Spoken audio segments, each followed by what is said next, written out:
Welcome to Pocket Woman Lockpicking and Locksport. Today we are celebrating Lockpicking Paul. Congratulations, mate. 1 year anniversary. Hashtag it LPP 1 year to find all the video entries in Paul's giveaway.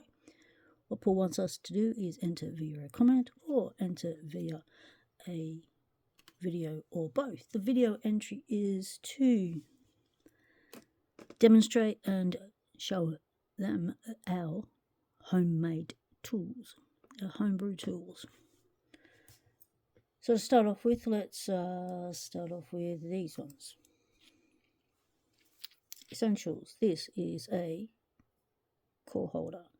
So when you are pinning up your lock, you don't have to hold it in your hand. You can set it on the desk and pin it up. You can also test that your pins are flush and spinning in the housing correctly in the Bible, not getting hung up when you're making challenge locks. How do you make one of those? Well, you take one of these, an oil, flip the guts out, turn it upside down, cut the top off, square off the bottom so it sits flat, and there you have yourself a core holder. Another one of those is one of these. This is made out of a kick cylinder. One of these, a key knob cylinder, such as one of those. Once again, it will show us that things are nice and flush. This one goes in the vise.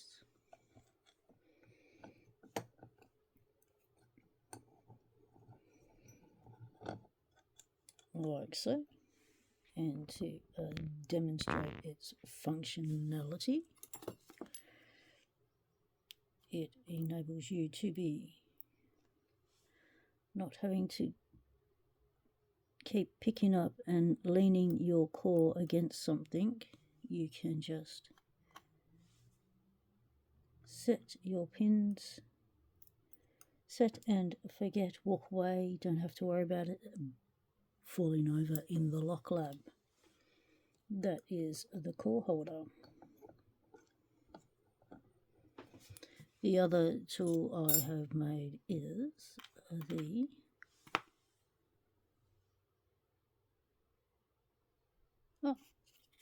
pinning tray. This is made out of a cardboard. Inside, rip the face off it, left with the little ridges. Stick two of them together. You've got yourself a pinning tray. The other things I've made for pinning up locks is a light follower. This is an acrylic with a torch. Modify the torch. Do that. This enables you to pin up your locks without having to see in the dark.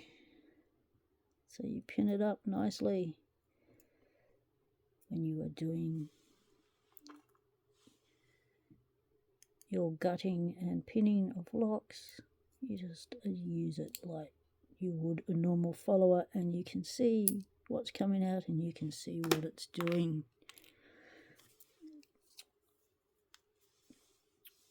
The other things I have made are these. These are disc detainer picks. This was my first prototype. I changed the material. This one was nearly finished. This pick side of it was nearly finished.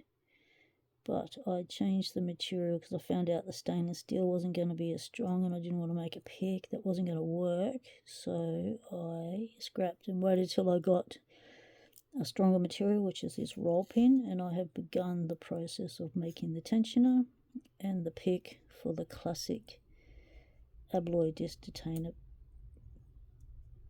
lock. And as you can see, there's a lot more to come off of that one when you get it down to that sort of thinness. It's really thin. The other thing I have made is this.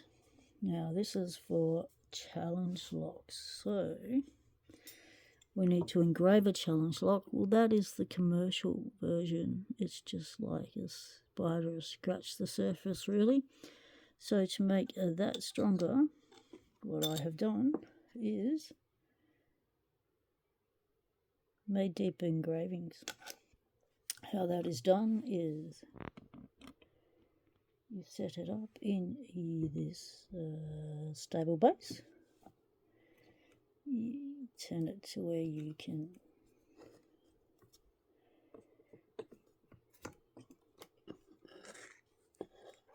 do it at a safe angle.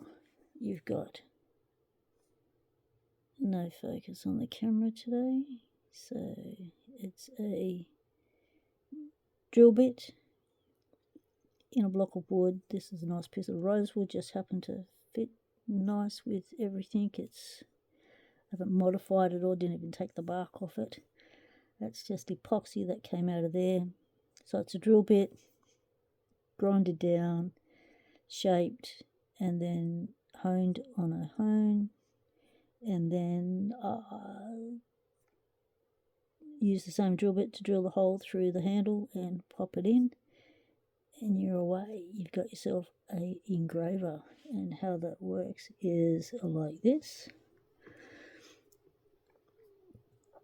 So you basically use this finger to hold, to push, and this finger to guide where it goes.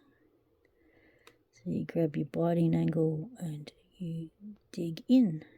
So you just use a bit of pressure and you have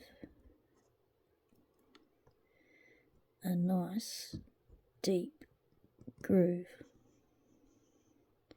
So you go over it a few times. You don't just create one deep groove at once.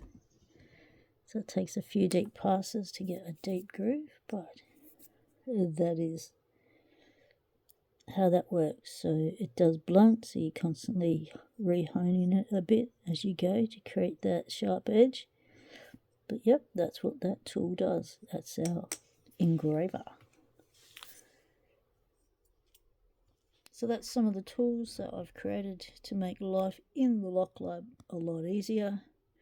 This I've been using from the start. This one I used later on when I was prepared to sacrifice a lock. Had enough locks to sacrifice one and made a core holder. And then I made this one because the core that I was using didn't fit into this one. So I used another of the same sort of core with the same kick. And because it was just sit it in there.